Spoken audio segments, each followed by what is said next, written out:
Just called to say hello, okay, sir. Sir, you haven't spoken to me in 3 years, and it's now 3 in the morning, so I know what you want. You want my vote? And usually almost always they'd give it, but they wanted to be called. And with Doug, I never had to call. He was with us right from the beginning. I love those guys. I must say I probably love them the best, the guys that I don't have to call. They know we're doing the right thing. I have a couple that are going to be with us all the way, but they just want the call. They want love. They need love. They're more insecure than most of you. It's true. No, most of you are secure people. They're all laughing. No, most of you are secure people. I had a couple say, look, I could have Trump call me all the time. I just have to break his ass a little bit. And he'll be calling. But I appreciate those. We actually had a little party. We opened up a beautiful section of the White House in the Rose Garden, and we had a party for all of those people that I never speak to and vote for me. And, I spoke to Doug, but I didn't speak to him never had a problem. And I was really saddened by his passing and was thinking about not even doing the speech in his honor. But then I decided that I have to do it in his honor. I'll do it in his honor because he would have wanted it that way. He would have wanted it that way. He would have said, do that speech. Are you kidding me? Do the speech, big guy. But he was a fantastic person. Man, that was a quick one. I don't know quite yet what happened, but boy, it's a tough one. He was just with us. He was our friend, all of us, every one of us. And I also want to send our best wishes to Congressman Jim Baird and his wife, who are recovering from a car accident. They're going to be okay, but they had a pretty bad accident. And we're praying that they get out of that hospital very quickly. He's going to be fine. She's going to be fine, but it was a bad accident.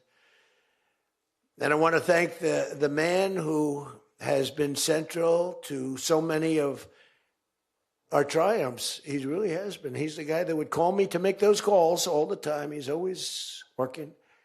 And he's a nice person. He's a high-quality person. But I want to tell you, he's a very tough cookie. I've seen both sides. Not often do I have to see the other side, because he's just, by nature, he's a very fine, religious. I like that. He's a religious person. I like that. I like religious people. It usually means they're more honest. Sometimes it doesn't happen that way. I've had some real religious ones that did numbers on me, and I said, I'm going to get them someday. They got me by surprise, but it's usually good, okay, right? And his name is Mike Johnson, Speaker Mike Johnson.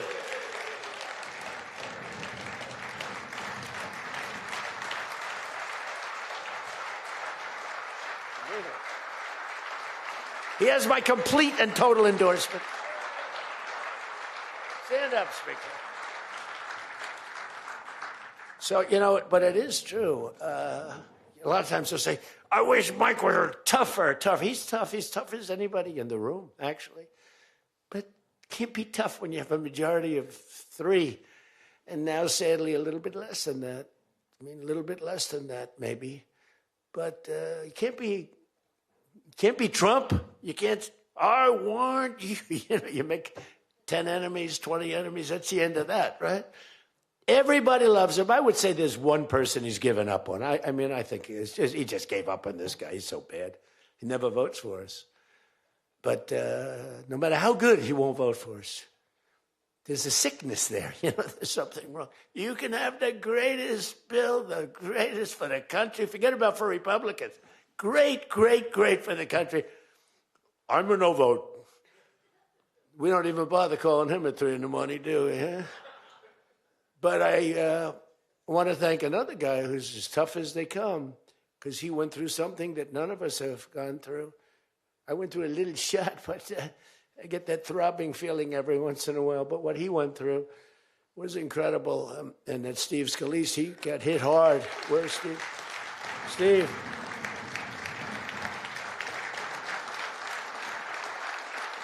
He's a tough cookie. He was dead. I went to the hospital. His wife was crying so much. He was a mess. Oh, yeah, she loves you. That's the only thing I learned about Steve, that he has a wife who loves him. Because I've gone to hospitals where guys are in bad shape, and the wife couldn't care less. She's waiting She's looking for the next guy. Who's the next guy down the pike? Who the hell is the next guy? He's died. I said, it's so bad. Oh, yeah, yeah. I had one where the dog died and the husband died at the same time. I said, it's so sad. Yes, I love this dog so much. She couldn't give it, and the guy left her a fortune. Can you imagine? I shouldn't have left her anything, but she was much more concerned. Oh, the dog was devastated. The husband, he was like an afterthought. Your wife loves you, Steve. She's a great wife. Another one who has a great wife, Jackie, is Tom Emmer, right? Look at you. You have a great wife, but you haven't been tested like these guys. You haven't. We don't want to test her, right? She's incredible. She's a strong, beautiful, great person. She's a great person. She actually liked me at the beginning when we were having little fights. We weren't even having fights. We just didn't know each other. We didn't know each other. And I heard he said something negative about me. He was sort of right about the subject, but you're not supposed to say ever, even though you're right. But Jackie was saying, I'm telling you, he's a great guy. He's good. He's going to be a great president, blah, blah, blah. She was fighting for me. And now I love this guy. He's great. She was right about both of us, I think, right? But Tom has been incredible. He's incredible at what he does. He's a great team player. Your conference chair, Lisa McLean, is so strong and powerful and beautiful. Thank you, Lisa. Thank you. Thank you. And I think their broadcast, we said we don't care if the press comes or not. So when I say that, that means that they're broadcasting all this, and I'm letting my feelings out because it's true. I feel that way about so many people in the room. I could say it about many of the people in the room. Some I don't know as well, but many of the people in the room. They're incredible people. You're incredible what you're doing. We also have another one, Richard Hudson, chairman, NRCC. Richard's always in there. Always with a smile. No matter what's happening, Richard. He always has a smile. He's just a positive guy, smart and positive. Thank you, Richard. Really appreciate it. You do a great job. Republican Policy Committee Chairman, Kevin Hearn. Kevin, where are you, Kevin? Thank you, Kevin. Thank you. Did a great job. Every one of you got to be proud of yourselves. And basically the entire House Republican Conference. It's been really amazing what you've done. And we're going to give you some ammunition today. I said, I'd love to make a speech. The Speaker asked me, would you make a speech? I said, sure. You think Biden would do that? Would you make a speech? What? First of all, people wouldn't ask him to make a speech because it never worked out well, right? Could never find the exits.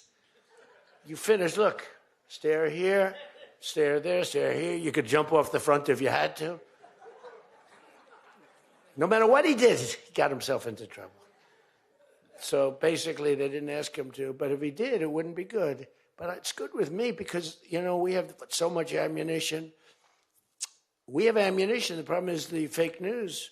That's why I like being on. I'd much rather do live television than do non-live because, when they say, as an example in my speech, peacefully and patriotically to the Capitol, peacefully and patriotically. Do you know that the Unselect Committee didn't report it, that I said those words? Do you know that the news never reported the words walk or march peacefully and patriotically to the Capitol? Do you know they never reported it? It's a scandal. The Unselect Committee never reported that. They never reported that Nancy Pelosi was offered 10,000 soldiers, National Guard soldiers, whatever you want. No, I don't want them. And the mayor. The mayors were in writing. She was more honorable about it. But Nancy got caught when her daughter did a documentary. She's a documentariess. And she has her mother saying, it's my fault. I should have taken the soldiers or something. I saw that in the documentary. I said, whoa, this was a major story. Has she spoken to her daughter since that, But they just, they are vicious people, even on the attack. And it was an amazing military feat that took place yesterday. Think of it. An amazing military. The people are saying, well, thank you.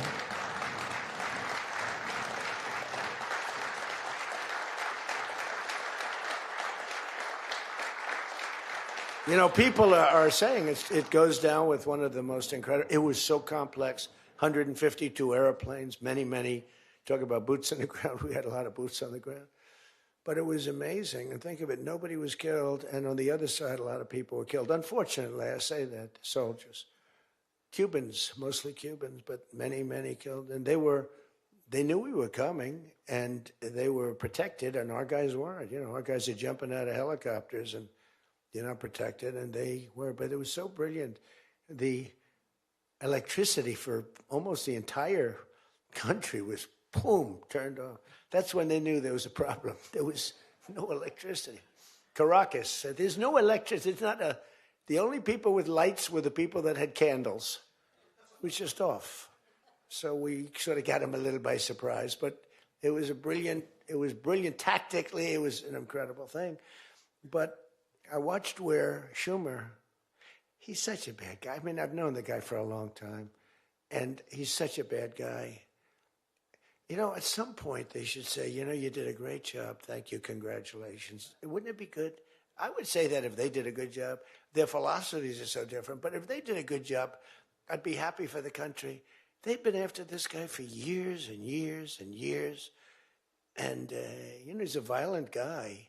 He gets up there and he tries to imitate my dance a little bit. But he's a violent guy. And he's killed millions of people. He's tortured. They have a torture chamber in the middle of Caracas that they're closing up. But he's tortured people. And now what they do, the radical left, they actually have people, and it's hard to get them. They're all paid people. Most of these people are paid. You know they're paid when they have brand new, beautiful printed signs by like the highest quality printer. And you have a woman, free Maduro. And the sign is before we even did the attack. You know, free Maduro. Why do you want him freed? I don't know, but he should be free. Oh, she reads the sign. What does that say? It says free. Well, that's what I believe. And, you know, you see the sign. It's like, Lisa, we should all have quality signage like that. The one thing I want their sign maker. The guy is great. He does beautiful signage. You know, the old days was better when they used to write out their own sign, wasn't it? They'd make a sign in the basement. They'd have an old broken board holding up a sign, and it's made with a magic marker, sloppy as hell, and it meant something. But today, when you have that yellow and black, they should use different colors a little bit.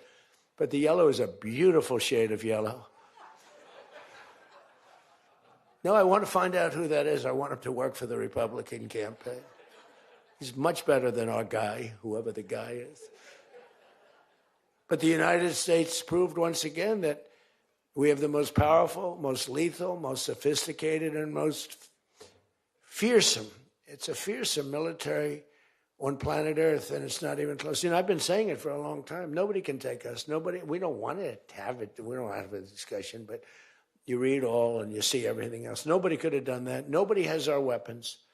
Nobody has the quality of our weapons. The problem is we don't produce them fast enough. We're going to start producing them much faster. We're going to be very tough on the companies. We have the best weapons in the world, but it takes too long to get them, including allies. When allies want to buy them, and they have to wait 4 years for a plane, 5 years for a helicopter. We're not letting that happen anymore. We're telling our defense contractors, you're going to start building faster. You know, guy makes... I have a big problem with it. I'm the king. I have sold more Boeings than any human being on earth. They gave me an award, Salesman of the Year. I said, what about Salesman of the in the history of Boeing? I've sold more Boeing planes than any man in history by far, probably over 1,000. Over 1,000 planes. I said, that's the good news. But why should they wait 3-4 years to get a plane? They should build them, get them immediately. The F-35s, it takes too long to get them. The Apache helicopter. I mean, I had India coming to me, sir, I've been waiting 5 years. We're changing it. We're changing it. India ordered 68 Apaches, and Prime Minister Modi came to see me. Sir, may I see you, please? Yes. I have a very good relationship with him. He's not that happy with me because, they're paying a lot of tariffs now because they're not doing the oil, but they are. They've now reduced it very substantially, as you know, from Russia.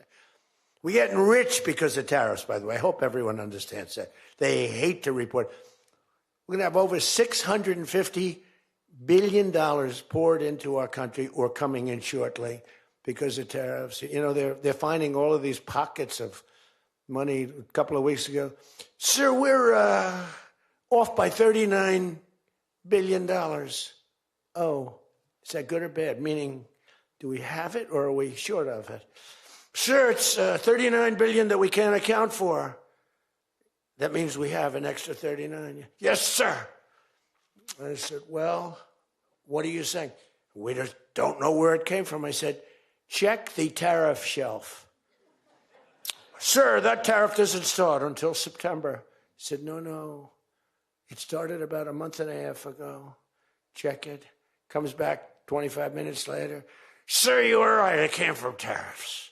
This never happened to us before, where we find plus 39 billion, not million, plus 39 billion. They were missing. We've taken in $650 billion or shortcoming, and that's because I'm being nice. If I want to be, and we have national security because of tariffs. And frankly, we have a big Supreme Court case. I hope they do what's good for our country. I hope they do the right thing. The president has to be able to wheel and deal with tariffs. Now, if you have the right president, it's good. You have the wrong president, if you have the wrong president, nothing's good. Tariffs are the least of your problems. We found that out for 4 years. We had the worst president, did the worst job. They had the worst policy. We have to even run against these people. Now, I won't say cancel the election. They should cancel the election because the fake news will say, he wants the elections canceled. He's a dictator. They always call me a dictator. Nobody's worse than Obama. And the people that surrounded Biden, not Biden, I don't think it was Biden. He didn't know what the hell was going on, okay? The election was rigged. He had no idea what happened. He still doesn't. The auto pen. And by the way, you ought to make a big deal out of the auto pen. The auto pen was your president because most of the things were signed by auto pen. And you're not allowed to do that. I signed very little. Now I just sign everything because it's just so crazy. But, like I had the other day, we elevated a general to 4 stars. I think you should sign that. That's a big deal. A general did a great job, was elevated to 4 stars. And I had the general in, and I signed it in front of him, held it up. You got to sign that. You can't give it to an auto pen. And you can always tell an auto pen. One thing, it has 2 little tiny dots. You know that? 2 little dots. You know what that's from? 2 pins. They go bing, bing. They're wonderful things. But you got to sign it. And the law is you have to sign it. If somebody's, telling the auto pen person, he has to be authorized by the president of the United States. Well, he wasn't. The guy barely knew the president. How many times did you speak to the president, right? He said 2. And they just spoke about the weather. It was like this. But he was never authorized to sign. And I think 95% of the things were signed by auto pen. You can tell because the auto pen is a nice, clean signature, and his signature's a mess. The only thing he signed was, which is nice, was Hunter's pardon. That's the only thing that we can find that he signed. Most of it he didn't sign. So somebody's sending papers to sign, and he wasn't the president. First of all, the election was rigged. You ought to have voter ID. You ought to insist on it. You ought to insist on it. Can you imagine? In California, they not only don't have voter ID, but if an official at the voting booths, which they don't have, by the way, because it's all mail, if an official, a voting official, even asks somebody for voter ID, sir, would like to see your identification. Do you come from our country? They put him in jail for tampering with the election. Okay? We got to straighten this out before it gets too crazy. California is more corrupt than any place. California is more corrupt than Minnesota. And I won Minnesota. Well, Tom's going, I think so. Well, it's close. It can't be proportionately, probably nothing's more corrupt, right? We got to win something. Yeah, right. He says you got to win. I'll tell you what, I did great there 3 times. I was surprised 3 times Those elections are corrupt. They got you one time too, but I heard a long time ago. But they got you. But they got to straighten those out. But we have to have voter ID. And you know, when you confront a Democrat about voter ID, like in a debate or something, I said it a couple of times with Biden, and just one. They're very embarrassed when they say, "We want voter ID, voter identification." The only reason somebody doesn't want that is because they want to cheat. Our elections are crooked as hell. And you can not only win elections over that, and not only win future elections, but you'll win every debate because the public is really angry about it. And you ought to pass the SAFE Act, or whatever you're going to call it. Are we going to SAVE Act or the Save America Act? I think we're going to change the name a little bit. You're going to put that up for a vote? I think everybody in this room certainly should do it. And it's a bad vote for them because they're voting against things like voter ID and other things that are almost equal to voter ID. But when somebody says, no, we don't want voter ID, that means they're crooked. And the public understands it. You win elections with that. But I think it would be really important, Save America Act, if you would put that up for a vote. It's got my total endorsement. And all it is common sense things about the election. And they'll fight it like crazy because they cheat. That's the only way they can win. When you have policy so bad, when you have policy with men and women's sports, and they fight like hell for it. They still are. I saw the other day a person that you know very well, a congressman, was fighting like hell. And, you know, I was out the other day with somebody, and I was with an ex-football player. The guy was massive. His leg was like this. And a young woman who plays flag football, and she's very good, supposedly, as an athlete. She's smaller than this guy's leg, okay? And if they were playing football together, he wouldn't even have to run. He could just keep walking. They couldn't take him down. You know, the guy, he can't even believe it. But there are so many. They had a race, a long-distance race. They had champion men, women, you know, one of those marathon deals. The man finished 5 hours and 14 minutes and 36 seconds sooner. He beat the champion woman by 5 hours. It's so demeaning to women. It's so ridiculous, right? It's so ridiculous. The weightlifting, take a look at the weightlifting records. One record stood for 18 years, and it was broken by 112 pounds. They couldn't get 1/8 of an ounce, you know. They'd put 1/8 of an ounce on. Then she's going to break the record for her mom, who's sitting in the front with her father. I'm going to break it. And she's out there. We're adding 1/8 of an ounce to each side. This record has stood, ladies and gentlemen, for 18 years. But she's going to do it. She's looking to get into the Olympics, right? And she gets up, and they put a little tiny thing like this, little thing. And my wife, by the way, my wife hates when I do this. She said, you know, she's a very classy person, right? She said, it's so unpresidential. I said, but I did become president. You know, she hates when I dance. I said, everybody wants me to dance. Darling, it's not presidential. She actually said, could you imagine FDR dancing? She said that to me. And I said, there's a long history that perhaps she doesn't know. Because he was an elegant fellow, even as a Democrat, right? He was the attack by Japan, you know, he was quite elegant. But he wouldn't be doing this. But nor would too many others. But she says, darling, please, the weightlifting is terrible.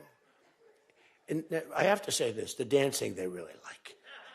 She said, they don't like it, they're just being nice to you. I said, that's not right. The place goes crazy. They're screaming, dance, please.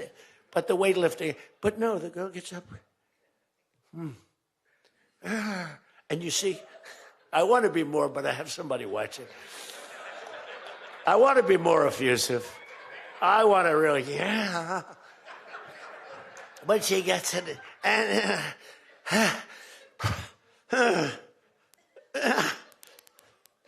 drops the thing, walks off the stage crying. Her mother's crying, her father's crying. Guy gets up. He said, have you lifted before? A little bit. And he walks up, bing. He could have gone ding, ding, ding, ding. I think it was 112 pounds, right? It's crazy. Or the beautiful boxer. They have boxing now. And that they have a young gentleman who transitioned. He was a very good boxer, but he wanted to be a woman, which is, to each his own. Because I want to be very liberal when it comes to these subjects. I'm trying to get that vote. It's not an easy vote to get. It's very tough for me to get it. But he transitioned, and he transitioned. And the girl was a champion boxer from Italy, remember? She got up, first round.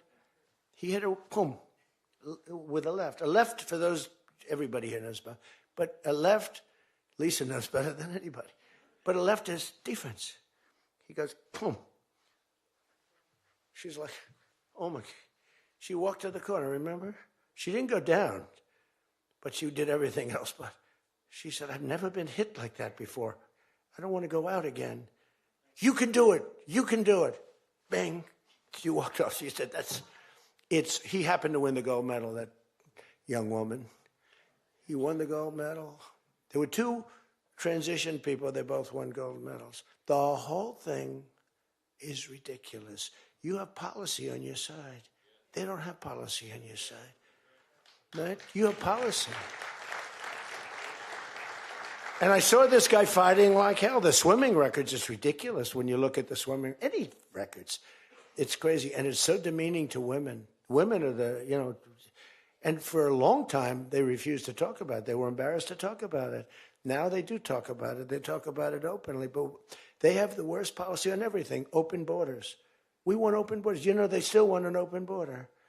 We did the greatest job ever on borders. And I think they forgot it. My guy said to me today, I have a great guy, Ross. He's the greatest speechwriter. He said, sir, let's not mention the border. Nobody cares about the border anymore. Can you believe it? This was the biggest, this was the biggest thing there was. It says to me, nobody cares about the border because it has a shelf life. I fixed the border. I fixed it in my first term, but now I really had to fix it. It was much worse, when I came into office. Millions and millions of people were pouring into our country. And I fixed it. And my guy, who's incredible, says, people don't want to hear it, sir. You've done that. The problem is people forget that I did it. They totally forget. They were talking about the other day, we don't like Donald Trump on this. We don't like Donald Trump on that. And somebody just out of the blue said, well, he did an unbelievable job. Who cares about that? They're saying, that's been done. What do we do about that, Mike? Everything you do. It's almost like, what have you done lately is the way you have to run your life. In other words, I could have the most unbelievable 4 years, and I guess I'm not allowed to run. I'm not sure. Is there a little something out there that I'm not allowed to run? But let's assume I was allowed to run. I could have, there's going to be a constitutional movement. No, I could have the most unbelievable 4 years. Everything was great, but in the last week, I made a little slip up in something, and you lose the election. It's like, so we can't let them forget that we did such a great job on the border. By the way, Venezuela, everyone, they're marching in the streets. They love it, except in New York. I mean, where they find these people? These people, they're not these people are a mess. I know it's not nice to say that. These people are a mess. Where do they find these people? They're the worst looking people I've ever seen. They got hats that are all frayed and they look like, they're all paid. They don't even know what they're talking. When the reporters don't interview them because they know that it's, the press is so anti. It's hard to believe the press could be so anti. Because it's all common sense. It's not we're conservative, whatever. Doesn't matter. We're all common sense people. It's not even conservative. It's common sense. But the press has no credibility whatsoever. Think of it. I got 97% bad stories on one network, 93% on the other, and I won in a landslide. You know what that means? The press has no credibility. That's all it means. And we got to keep it that way. So I don't talk too much about The swimming, the weightlifting, the boxing, I don't talk about it. You know why? I want to start bringing it up about a week before the election because I don't want them to correct themselves. I don't want them to say, you know, we've decided that we don't want to have men playing in women's sports. That'd be a devastating blow for us. Because that's, you know, they say it's an 80-20. No. It's about a 98-2 issue. We've decided that we will not have open borders where the entire world, from the Congo, prisons from the Congo, these are extraordinarily tough people. These are people that make our motorcycle gangs look like fine young men. Okay? Our motorcycle gangs are wonderful people by comparison. No, they come in from prisons in the Congo. They come in from prisons from all over the world, but in particular Venezuela. Tren de Aragua.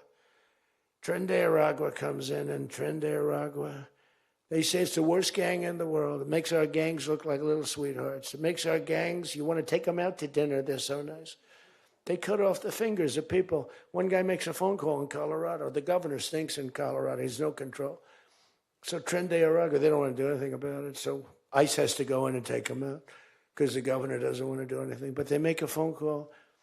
They've taken over my building. The landlord's calling. They took over his building. So the governor doesn't want to do anything. But he calls the police, the guy. They come in. Did you call the police? This is Tren de Aragua. We're talking to the man that owns the building. Did you call the police? Yeah. Boom, they cut off his fingers. If you call him again, the next time your hand comes off. Can you believe it? The guy's walking around, his fingers were cut off. And these are the animals that we're throwing the hell out of here. Washington, D.C. is now the safest city in the country. And you people know that better than anybody because you were, I mean, think of it. You're in Congress. You're respected people. You're afraid to walk outside. Washington, D.C. Now, we had a terror attack 4 weeks ago. And one person's looking down from heaven, and the other one is actually recuperating and going to make it, I think, but really badly hurt. Really badly hurt. Most positive mother I've ever. No, my son's going to be fine, sir. The mother was telling me that the night of the attack, I went just like I went to you. I spoke to this incredible woman. Sir, everyone's praying for my son. He's going to be fine. The doctors thought she was, just hoping against hope. There was no chance. And 2 weeks ago, he got up and started walking around. It's amazing, actually. So maybe some really bad. It looks like he could be okay. He's going to have pretty bad after effects.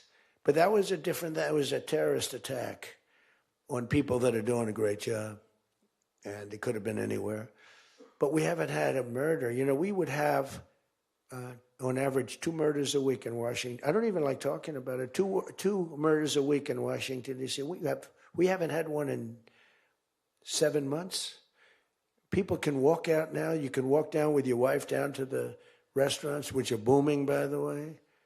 I mean, if you go back to before I got in, and we did a pretty good job 4 years ago, but there was never this, in my first term. So when we were during the first term, we were pretty good, but, it wasn't like that big of an issue. It became a big issue because people were being mugged all over the place. We had a couple of people working in the White House that were killed. We had one guy waiting for his wife in a car. They said, "Get out of your car." He said, "Well, I'm waiting for my wife." They blew his head off. The wife is walking up to the car. Animals. And then they get angry when I say, "They're animals." Nancy Pelosi, "They're not animals, they're human beings." No, they're not. This is another thing. That's a 98-2 issue also. No, they're animals, and we've taken them out. We've took out over 2,000 people, brought them back to their countries from where they came, or they're in prison now in Washington. Because it's not just like, you have to take the bad ones out. 2%, 3% of the population causes 90% of the crime. Think of it. 2% of the population in Washington, D.C. causes 90% of the crime. So when you get rid of the 2%, we took out over 2,000 people, got them out of the country or in prison. Some were so bad that we didn't want to send them back to their countries because they'll come back in, even though it's hard now, but, they're pretty smart. They're sick, but they're smart.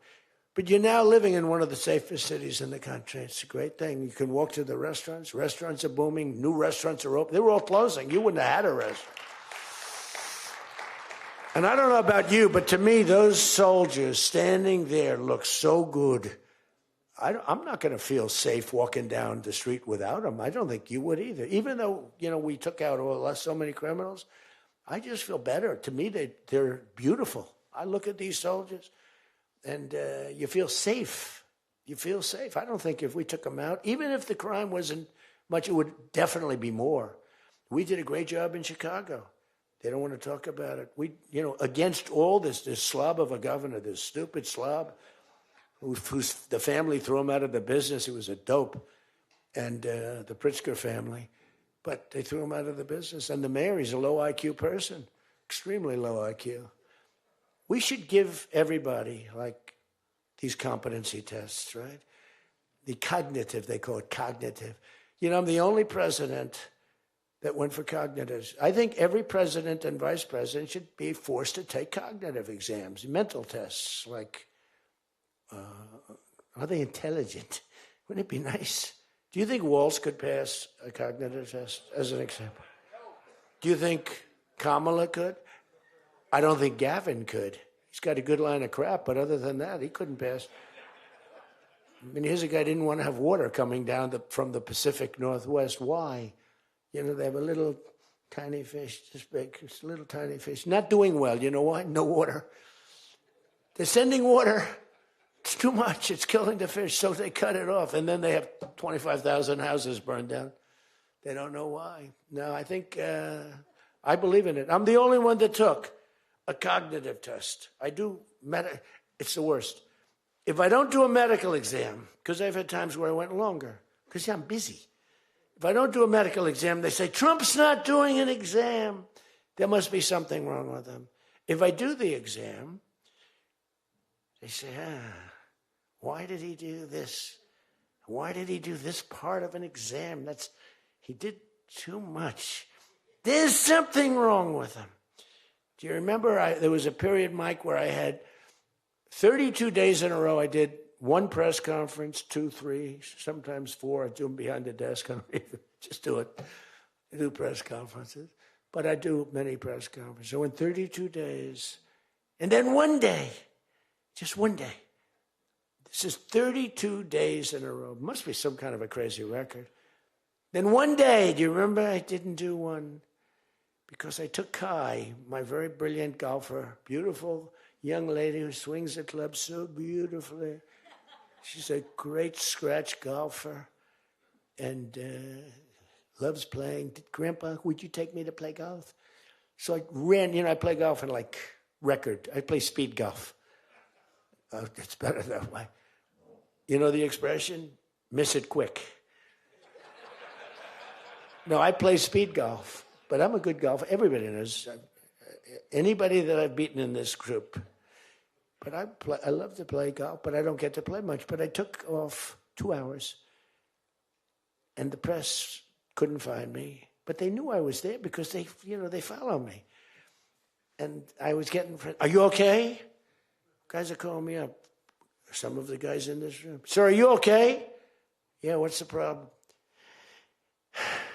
There's a report, sir, that you're no longer with us. Remember that? No. The report was that I don't want to use the D word. It's such a horrible word. Dead. I don't like. There's a report, sir, that you're no longer with us. I said, well, I just hit a 280-yard drive. This isn't bad.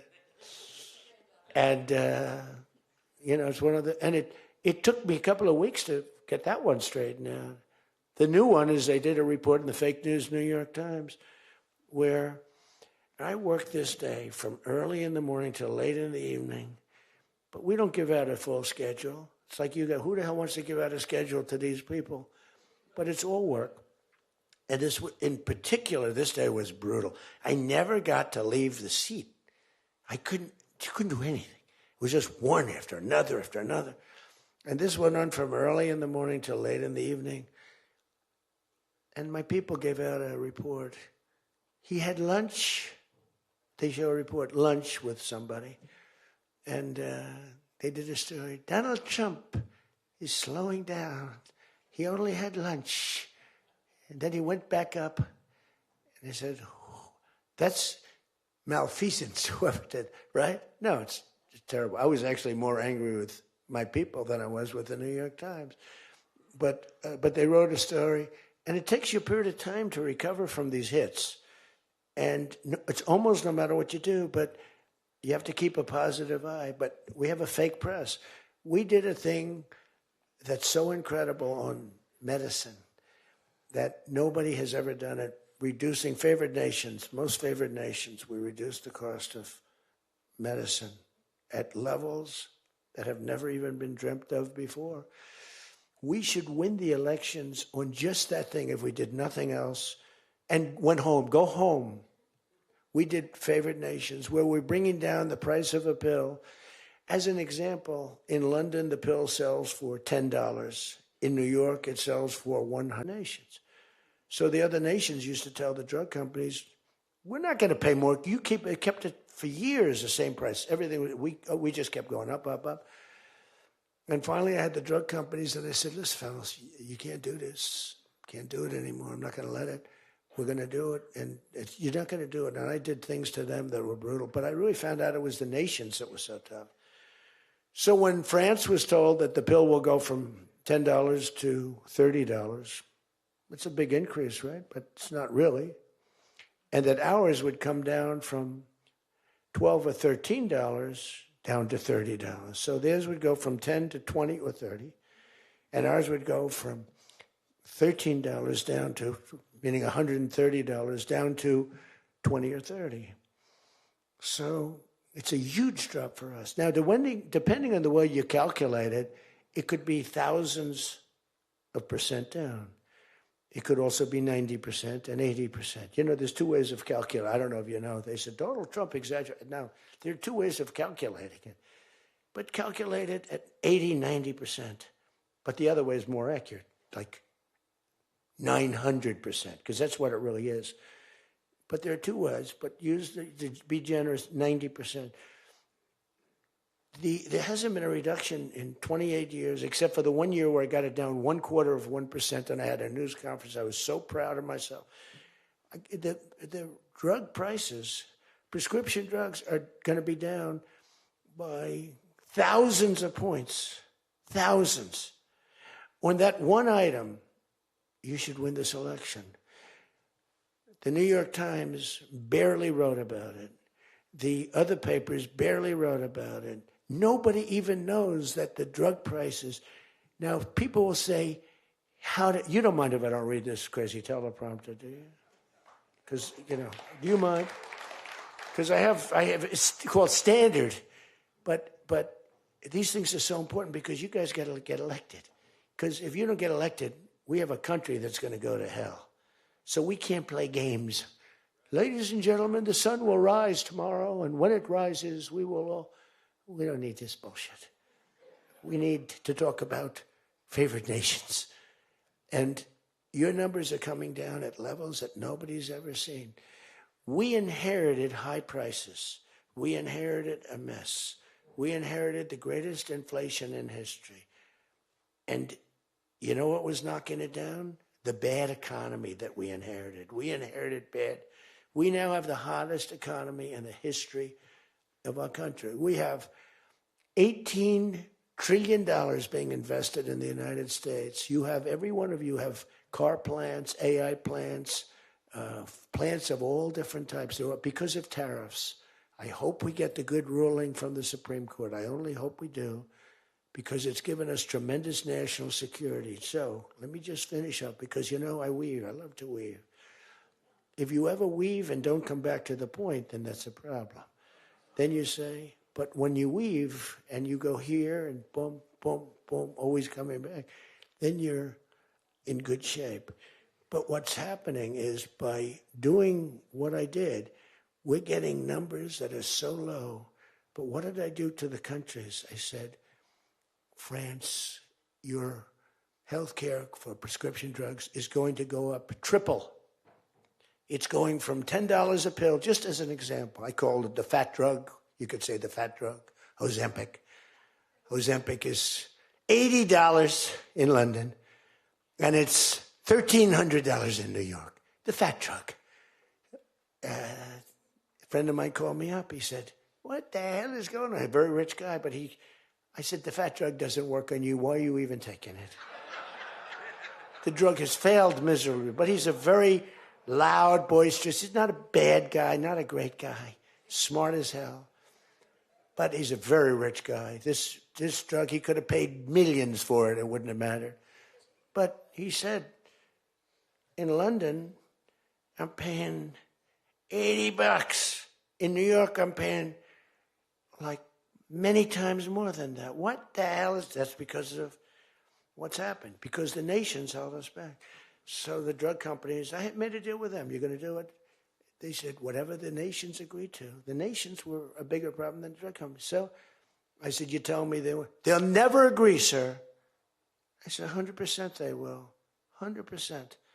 They said, sir, the smartest guy, Eli Lilly, Merck, Pfizer, all genius. They're all making numbers you wouldn't believe.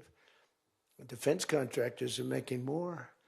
That's why I'm going to say, you're making $45 million a year and you can't produce a frickin' helicopter for 7 years? We're going to talk to them about that. But I said to the France, I called up, as an example, France, just as an example, I like him, he's a nice guy. Emmanuel, you know Emmanuel Macron. I love the French accent. Emmanuel. They said, listen, you're going to have to raise your prices a little bit because we're paying 14 times more than you. That's a lot, right? We're paying numbers. In other words, we're making up for all of this deficit. No, Donald, I will not be able to. Mr. President, please excuse me. Most of the people call me Mr. President, except for people that don't respect me. They call me Donald, which are probably a lot of them too. But they said, no. Putin calls me Mr. President. She calls me Mr. President. Emmanuel goes, no. We will not do that. Yes, you will, Emmanuel, 100%. Because I was told they wouldn't do it. And this is, you can take Emmanuel and add up Hans. You can add up Ludwig. You can add every name in the book. It's all the same. The answer is no. We're not going to double our drug prices. Not for you or anybody else. I said, yes, you are, 100%. We are not going to do it. No, you don't understand. 100%. You're going to do it and you're going to like it. They go, I don't understand. I've told you 5 times, why do you keep saying you're going to do it? Because I'm always right about, Trump is right about everything, right? They said, the hat. Trump is right about it. I have been right about everything. Got to keep it going. Is there wood up here? Hold it. I always like to, just in case. Trump was right about everything. And they said, so you're going to do it, Emmanuel? No, I'm not. I said, okay, here's the story, Emmanuel. If on Monday you haven't agreed to every single thing that we want, I'm putting a 25% tariff on everything coming out of France, including your wines, your champagnes, and everything else. No, you cannot do that. I said, I can do that, and I will do that. Even for national security, I'll do that. But this is for medical security. And 100%. Now, let me explain. The tariff I'm imposing on you is 42 times more expensive than what I'm asking for you in return.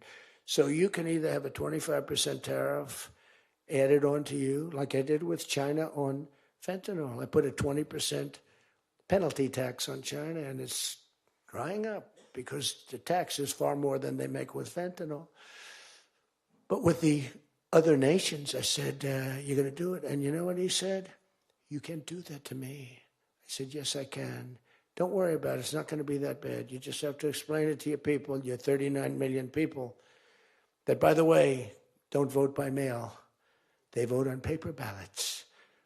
They tried voting by mail, and there was fraud all over the country. We're the only country that votes by mail, essentially. You know that, right? You know, Speaker, that's another thing. We're the only country that's stupid enough to vote by mail. Even Jimmy Carter's commission said, don't do it. But just to finish so that you won't say he wanders. Emmanuel said to me, Donald, you have a deal. I would love to increase my prescription drug prices by 200% or whatever. I would love to do it. It'd be such an honor. Whatever you want, Donald, please. Don't tell the population. Please, Donald, I beg you. Every country said the same thing. No, no, no, we will not do this. Some were strong, some were very nice, some were rude. But they all said one thing, no, we won't. And within, I'd say on average, 3.2 minutes, they were all saying, we would be honored to quadruple our drug prices. So we would be honored to quadruple our prices if that's what you like. We want to make you happy. Okay. Therefore, I will not charge you a tariff, and you're going to increase your drug prices by 3 times what they were paying 2 days ago, right? And we have now favored nation. You think Biden could do that? I don't think so. Think Biden ever thought of it? Now, everybody's wanted favored nations, but everybody knew it was impossible to get the countries to agree to it because they wouldn't have done. And they've been doing this for 40 years or whatever it is. We were subsidizing the entire world. That's just one of the many things we're giving. But you should take that thing. That's going to save. Now, that also, when you add that to healthcare, your drug prices are much lower than what you projected. So we're going to reduce healthcare by a lot. One other thing. On healthcare, it's never been our issue. It should be our issue. We had a very nasty vote from a couple of people. I guess Collins, I guess Lisa Murkowski, and I guess a man named John McCain. Remember? Thumbs down. You remember. He said, I'm all for 10 years he campaigned. I don't want to be nasty, but for 10 years he campaigned on Obamacare. We're going to destroy Obamacare. We're not going to do it. And then we're going to terminate it. And then, it was a little surprising. We could have had health care, good health care. Obamacare is bad. And the people understand it's bad. And the premiums are horrible. But one thing I've learned a lot about healthcare. I found healthcare sort of like not of tremendous interest, but it was very important. And I made it of tremendous interest. So I made a statement a couple of months ago because I saw the numbers. I said, boy, because, I like to see what's going on. That's one of the reasons. By the way, we set an all-time record again today. We have the highest stock market in the history of our country by far, every single month. That's another thing you should camp. They like to demean that. The Democrats, well, that doesn't mean anything. That's just, no. That means jobs, and it means 401ks, because a lot of people have 401ks. And they have, best lawyer in the room, the best, have 401ks, and they have 401ks like, I had a young policeman. I told this story twice, but it was the same thing. This was a recent case. I had a case years ago, because I had a great economy. We had the greatest economy in history during my first term. My first term was a tremendous success. But again, nobody wants to talk about that. We rebuilt our military. We did things that nobody could have done. We did a great job. This term is blowing it away. It's blowing every term. There's never been a president that had a year like this, especially a starting year. And we should win based on that too, all things. But the 401k, so there's a policeman, and he comes up, and he was guarding me along with lots of other people. Sir, I want to thank you. What? My wife thinks I am the worst investor in the world. And for the last year, she thinks now I'm Warren Buffett. She said, you're smarter than Warren Buffett. You're a better investor than Mr. Warren Buffett, sir. I said, how's your 401k? It's doubled. It's going up. It's going up. I said, just relax. But 401ks are through the roof. Those are us. Those are the people. We have the highest stock market in history. 47 days out of 11 months. We have just a piece of the last month left for the first year. 47 days out of 11 months, we hit a new record. Well, we hit one last night. We hit another one today, I understand. But we hit one last night, a new record, brand new record. All exchanges, not just, Dow was up, but all of them. We have another record, 40, that's the 47th time in 11 months that we've hit an all-time high. And the future, because we have more money coming into our country than any country has ever had by far. The record was about $3 trillion many years ago by China. We've got $18 trillion pouring into our country. You know why? Because of tariffs.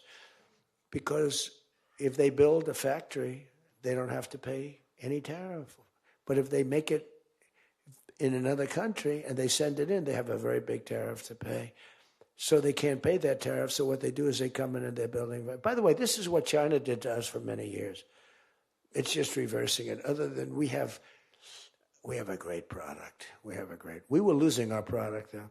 Tell you what, if I had lost this election, if you had Kamala, it's the same thing, Joe and Kamala, I call them equals. If you had Kamala come in, I believe that our country would have been Venezuela on steroids. I used to say that during the campaign. If I don't win, we're going to have Venezuela.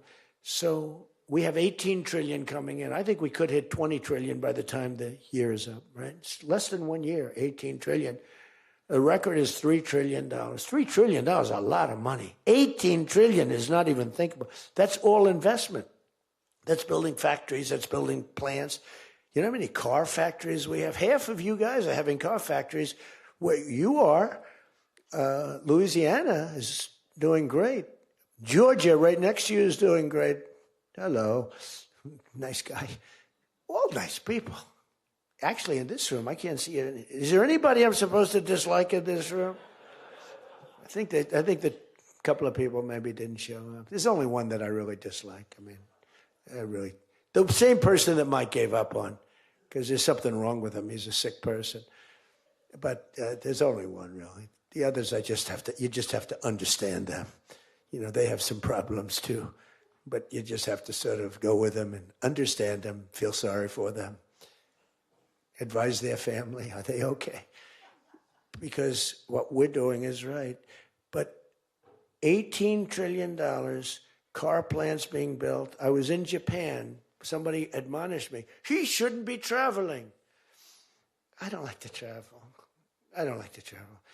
But when I travel, I make a lot of money for the country, not for me. For me, I don't care. I have a much higher purpose. I have plenty of money. I don't need money. I don't want money. I want to make money for the country. And like I did with Intel. Intel came in. They had a problem.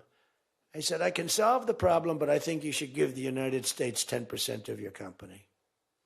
He goes, whoa. I said, yeah, I think I can help you with the problem, but you got to give the United States, not me. Sometimes I'll say, give me, but when I say me, I'm talking about, I'd love to accept it, but I don't think that law enforcement would like that, right? I'm very cognizant of law enforcement, perhaps more than anybody in history. Actually, a friend of mine who's really smart said, you know, you've got to be the most honest guy in history because you have been examined, your books, your records. I have a big business. Every record, I had these Democrats hired the biggest accounting firms, the biggest law firms, the biggest. I went through years of abuse. And here I am. They didn't find anything wrong. Remember? We want his tax returns for years. We want his. Finally, the Supreme Court, shockingly, I'm the only one. This couldn't happen to anybody else.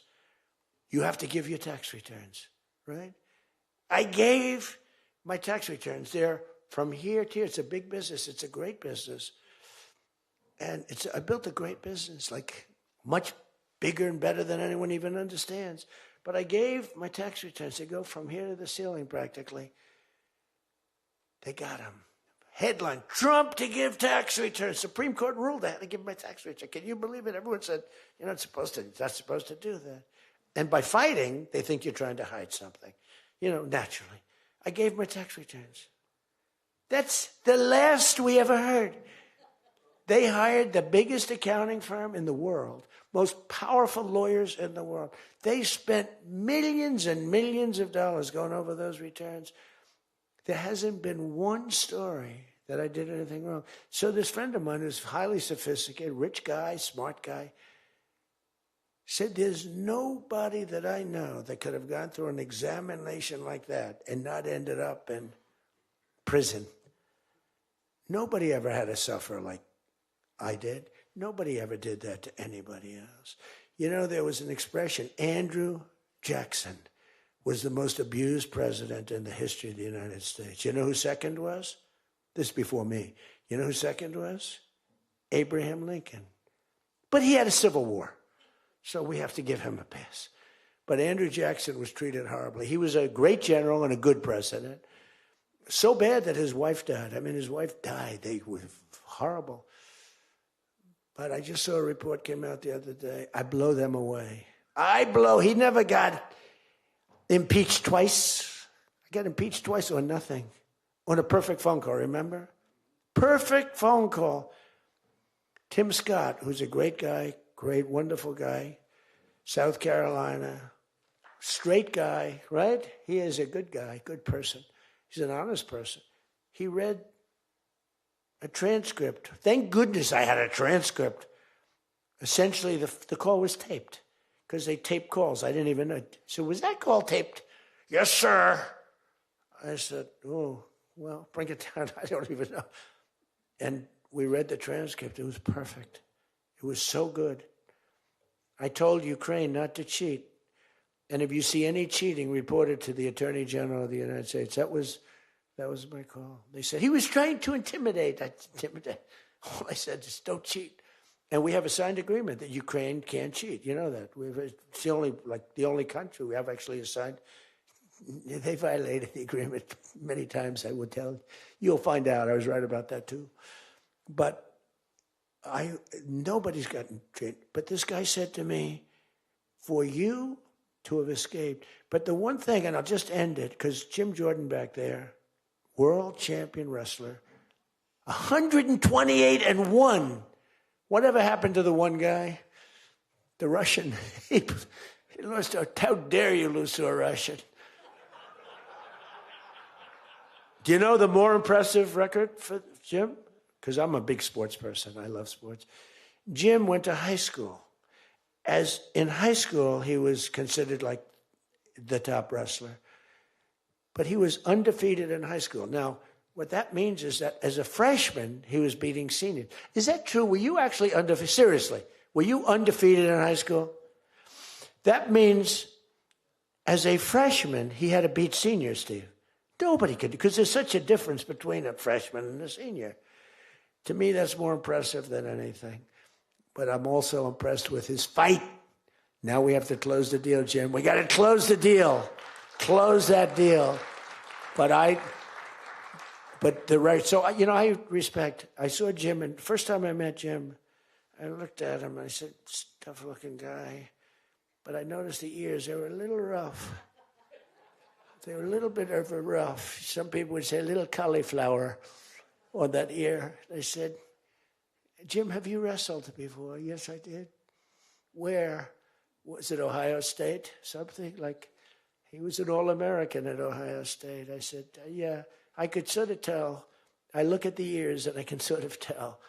But have you had plastic surgery on your ears, Jim, now? Because they look better now than they did the first time. They've healed over the years.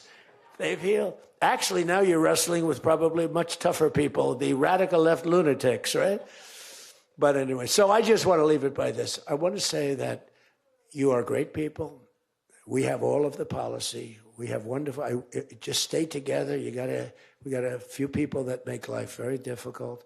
They don't have that. I used to say they don't have a Mitt Romney in their midst.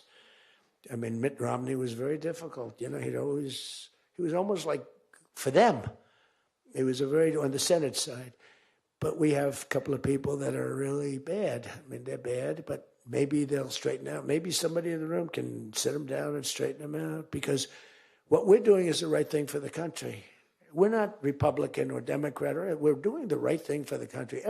If you look at what we're trying to solve the health care problem. We're trying to get better health care at a lower price. I mean, that's a good thing, right?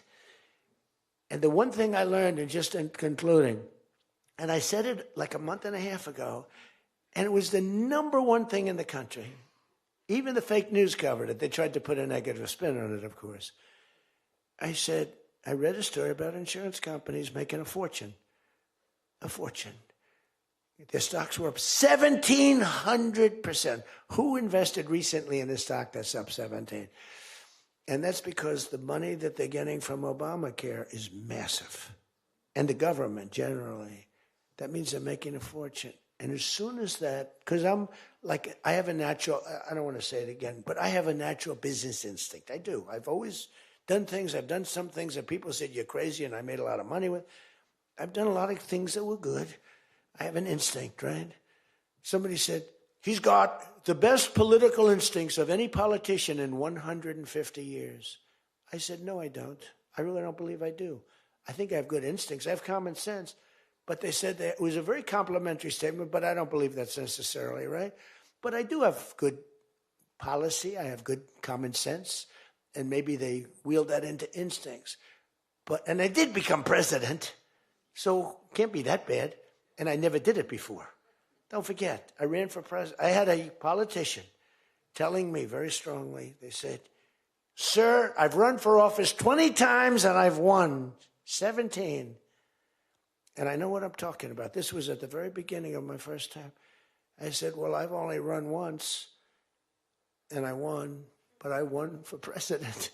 He said, you got me in that one. He's actually sitting in this room right now, that son of a gun. He knows who I'm talking about. He was giving me a hard time, but he's turned out to be a decent person. Not the best in the room, but a decent person. He's not my favorite in the room, but he's decent. But we have one thing that's really strong. Uh-oh, it's a fake news. Pulitzer Prize, right, Doug? Pulitzer Prize. He got one for the bullet. He had the bullet, but he got how many Pulitzer Prizes? 3 Pulitzer Prizes, and all talented guys. These are great guys. I don't like the people back there as well. These are the ones that take the pictures. Make me look thin for a change, Doug. You're making me look a little bit heavy. I'm not happy about it. But one thing I did see and find out in the last 2 months, when you tell the people that we want the money to be paid to the people so the people can buy their own health insurance and health care, it's like, and I just said it. And I said it because I read a story on the front page of a certain paper that I don't even mention because it's so stupid paper, it's so bad, it's gone so far off the Wall Street Journal, I don't mention it. I refuse to tell you that it's the Wall Street Journal. They've lost their way. This is not the Wall Street Journal of old. But I read a story on the Wall Street Journal, and it said that the insurance companies are making so much money. They weren't demeaning them or anything, and I guess as an investor, you're happy. When I read that, I said, wait a minute, they're making that kind of money, and they're making it because of stupid politicians, I hate to say, that we allow them to make it. If you guys can get in a room, because, we don't have that as one of our issues. It's the only thing they have. They're lousy at it. They came up with Obamacare. We tried to fight it. We almost had it won, but we didn't get 3 votes. We should have gotten them. But here's, you want to turn this thing, you work on favored nations, you work on borders, you work on all of the things that we talked about, but now you take the healthcare issue away from them, and they want to fight it. You know why? They're all owned by the insurance companies, and they cannot fight it successfully. There's nothing they can do. That's like almost the voter ID thing. When they try and fight, I watched a guy trying to explain why we shouldn't have voter ID the other day, and the guy was a fool. He looked like an idiot. This is the same kind of an issue. Let the money go in the healthcare account or however you do it. Let the money go directly to the people. Now, you have to be a little flexible on Hyde. You know that. You got to be a little flexible. You got to work something. You got to use ingenuity. You got to work. We're all big fans of everything, but you got to be flexible. You have to have flexibility. I came out with a statement. Let the money go not to the big fat cats and the insurance companies that made 1,700% over the last short period of time. Let the money go directly to the people where they can buy their own health care. And I'm not sure that I've ever said anything that was more impactful. You know, I say a lot of things and have a lot of good ideas. And this was an idea that, I mean, the whole world went crazy. The whole country went crazy. The world went crazy with envy. If you can somehow do that, Mr. Speaker, Tom, all of you, Steve, if you can do that, you're going to have, this is going to be your issue. And the other thing is fertilization. They're trying to hit us on fertilization. They were dead on fertilization when I got a call from a very wonderful young senator from Alabama saying they had just lost a case. And the case, I've never been met with such scorn. Friends of hers were just going crazy. And I said, explain the issue to me. And it was on IVF, the fertilization. A judge ruled against and said all fertilization places have to be closed down, like immediately. It would have been a disaster. And fortunately, I picked it up, and we owned the issue. But now I understand they're trying to make a case on fertilization. You can't let them do that. Very important issue. All of these issues are very important issues. But you can own health care. Figure it out. Let the money go directly to the people. It goes in a health care account. There are numerous things you can do. But you have to let no money for the insurance companies. You know, I'm going to meet with the insurance companies. I said, I'm going to meet with them because I met with the prescription drug companies. And that's when I found out what was going on with the fact that we were paying 10 and 13 and 14 times more money than Europe and other places. I learned that at the meeting. Now I'm going to meet with them in a few days. I'm meeting with them all, 14 companies. I'm meeting with them all. I'm also meeting with oil companies. Let's go. You know what that's about. We've got a lot of oil to drill, which is going to bring down oil prices even further. But if you can come up with health care, remember this, where the money goes to the people, you have just owned, they can't fight it. They're owned by the insurance companies. You guys don't get money from the insurance companies. They do. They get a massive amount of money. It's their biggest donor. They're going to try and fight you, but they can't win the fight. If you explain it, the money goes directly to the people. That's going to be your issue. The other thing is energy. Your energy prices have come so far down since I'm president. And nobody wants to, I saw on television, energy prices are down 3%. No, they're not down 3%. They were $3.50 and $4. It's now $1.99 a gallon in many stations, and it's going down further. And that's like a massive tax cut. And that's the other thing, tax cuts. No tax on tips, no tax on Social Security, no tax on overtime. Now think of this, no tax on tips, no tax for seniors on Social Security, no tax on overtime. You're allowed to deduct if you buy a car and you take out a loan on the car. For the first time ever, middle-income people, all people can deduct, but they never got a deduction before like this. It's only for rich people. They got them. They have so many deductions. You're allowed to deduct the interest against your taxes. Nobody thought it was possible. It's going to be phenomenal for the car companies, but it's even more phenomenal for the people. It's like getting it's like paying half for the car. All of these things, you have so much ammunition. All you have to do is sell it. Taxes. But the one thing they know about the taxes, I call it the great big beautiful bill. I think it's even better. But the great big beautiful bill is just that. There are so many goodies in the bill, you have to get the word out. Because the people in the back of the room won't do it. That's why I love live television. Because they can't, sometimes they'll turn the camera off. But they're embarrassed when they do that. If we're going too strong and doing too well, if the lights go off, you know you're doing well. If the lights are on, you got yourself a problem, okay? I see that little red light. That light goes on. If that light, that's bad, isn't it? If that light goes off, you know that you're doing a good job because You're fighting the Democrats and you're fighting the fake news. And it's amazing that they can be so stupid. And they don't have credibility anymore, and you can beat them. I mean, it's the old thing that, never fight the news, but you have no choice because it's almost like they become radicalized. But you are fighting the news, but you can beat them. That's why I'm standing here. I mean, I had Kamala. I was beating Joe by 30 points, and then they changed him. That's like a fighter in the ring. He's losing, and they said, let's put somebody else in to take his place. Very unfair. They changed in the middle of the election. They said, he's going to lose, so let's give somebody else. And fortunately, she was just as bad as him. Probably slightly. I don't know. Would you say as bad or worse? Close. Pretty close. But it took 6 weeks. There was a honeymoon period. 6 weeks. It took 6 weeks to find out that she didn't have what it takes. But you got to win the midterms. Because if we don't win the midterms, it's just going to be, they'll find a reason to impeach me. I'll get impeached.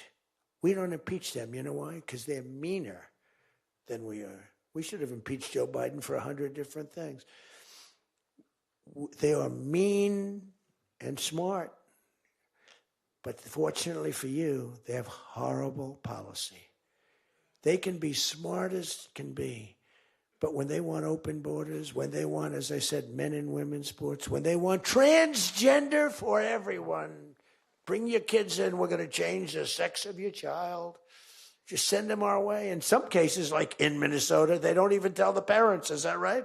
And nobody believes it when I say it. I think we have 6 states. Nobody, am I correct? Okay, Tom Emmer said yes, so. But it's true. Where the kid comes back, they keep the kid. They operate on the kid. They don't tell the parents. It's not believable. We have great, solid common sense policy. They have horrendous policy. What they do is they stick together. They never have a no vote. They impeached me. I never knew I was going to be impeached. I get a phone call. You just got impeached. I said, what does that mean? It took them 10 minutes. They impeached the president who did a damn good job. I rebuilt our military, Space Force. I got everything. I did a lot. They impeached me for nothing, twice, for nothing. Fortunately, you were on our side, and we were unanimous. And the second time, the few people in this little group, like Rice and this, they're all gone. Every one of them is gone, except one that we're going to sort of let ride with. Some guy that has a state that you might as well just let him ride. But think of it, everyone's gone. Everyone's gone. It makes me feel so good. I don't want to feel vicious. But I'm so happy that everyone. And they're seriously gone, too. They lost in landslides. This guy named Rice, he lost by 48 points. Right? Remember him? Oh, no. There he is. What a job you did, Mr. Fry. Congressman Fry. I looked around for somebody. It's true. This was a good choice. We've made some bad choices, too, because you have to do it. I said, who the hell can run against this guy, Rice? It was a Trump plus 40 district. They had riots around his house that night. He voted, I vote to impeach. And that night they had riots. So they said, who the hell? Just give me somebody. A warm body. And then, no, it has to be a living, breathing person. And then if I could get a genius, it would be good. And we got a guy who is so good. He's been, I think, are you happy with him? I think so. Stand up, Rob. He's great. I said, where does he come from? He's like a senator, state senator or something. I said, all right. I spoke to him one time. I said, you're accepted. But little did I realize how good he was. You did a great job. You've done a great job, and the people love him. So he has done a great job. I just want to say this. I haven't read one word on this thing. Who the hell else could do this? And I think I gave you something. It's just a roadmap. And it's a roadmap to victory. You have so many good nuggets. You have to use them. If you can sell them, we're going to win. Because we've won 2 races in like 50 years. It's, for whatever reason, I don't know why, but just don't fight it. It doesn't make sense. There have been 2, and they were unusual circumstances. So whether it's a Republican or Democrat, whoever wins the presidency, the other party wins the midterm. And it doesn't make sense because we've had the most successful year probably in the history. They say, and now you add what happened essentially yesterday, we've had the most successful first year of any president in history. And it should be a positive and make it a positive. So with that, I leave you. I do. And I started by saying I love you all, and I'll end by saying I love you. You're amazing people. What you do for this country is incredible. And thank you all very much. Thank you. Thank you.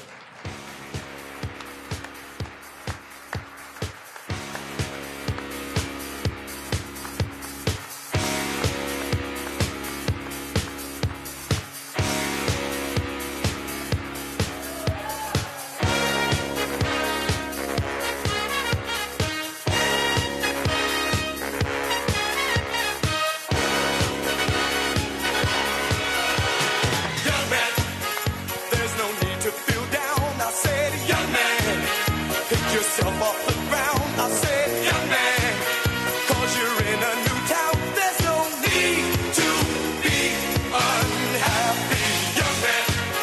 There's a place you can go. I said, young man, when you're short on your dough, you can stay there, and I'm sure you will find